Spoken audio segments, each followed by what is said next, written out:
সময় ক্ষমতাকালীন সময়ে যে গুম এবং নির্যাতনের যে মামলাগুলো হয়েছিল আন্তর্জাতিক অপরাধ ট্রাইব্যুনালে, তারই একটি মামলায় আজকে 10 সেনা কর্মকর্তাকে আন্তর্জাতিক অপরাধ ট্রাইব্যুনালে হাজির করা হবে এবং বিগত সময়ে ঠিক যেভাবে হাজির করা হয়েছিল বাংলাদেশ জেলের একটি বিশেষ প্রিজন ভ্যানে তাদেরকে নিয়ে আসা হবে এবং এই বিষয়টাকে কেন্দ্র করে কিন্তু আন্তর্জাতিক অপরাধ ট্রাইব্যুনালের আশেপাশের এলাকাতে বেশ নিরাপত্তা জোরদার করা হয়েছে। সেনাবাহিনী, বিজিবি, র্যাব, পুলিশ সদস্য, অতিরিক্ত পুলিশ সদস্য মোতায়েন করা হয়েছে। একই সাথে তাদেরকে 9:30 থেকে 10টা নাগাদ আন্তর্জাতিক অপরাধ ট্রাইব্যুনালে নিয়ে আসা হবে বলে আমরা এখন পর্যন্ত জানতে পেরেছি এবং পরবর্তীতে তাদের যে শুনানির কার্যক্রম, অর্থাৎ তাদের যে বিচারিক কার্যক্রম আন্তর্জাতিক অপরাধ ট্রাইব্যুনাল 1-এ, সেটা কিন্তু পরবর্তীতে 11টা থেকে 11:30 বা 12টার মধ্যে হওয়ার কথা রয়েছে, এমনটা কিন্তু আমরা জানতে পেরেছি। এখানে গত যে শুনানি হয়েছিল, গতদিন বিচারিক কার্যক্রমের পরে কিন্তু আজকের 3 তারিখ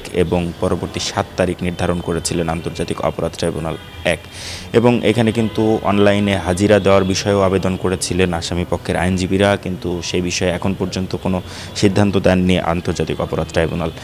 তবে আজকে হয়তো এই বিষয়ে একটা সিদ্ধান্ত হতে পারে বলে আমরা জানতে পেরেছি। তবে গতদিন বিচারক তিনি কিন্তু এই বিষয়টা জানিয়েছিলেন যে আইন সবার জন্য সমান, সুতরাং আদালতে উপস্থিত হয়ে হাজিরার বিষয়টি হয়তো কি করবেন সেটা হয়তো শুনানির পরবর্তীতেই আমরা হয়তো বলতে পারবো। তো আন্তর্জাতিক অপরাধ ট্রাইব্যুনালে 10 সেনা কর্মকর্তাকে নিয়ে আসার পরে শুনানির পরে ঠিক কি হচ্ছে প্রসিকিউটর ব্রিফ করলে হয়তো নতুন তথ্য জানাতে পারবো। নাফিসা।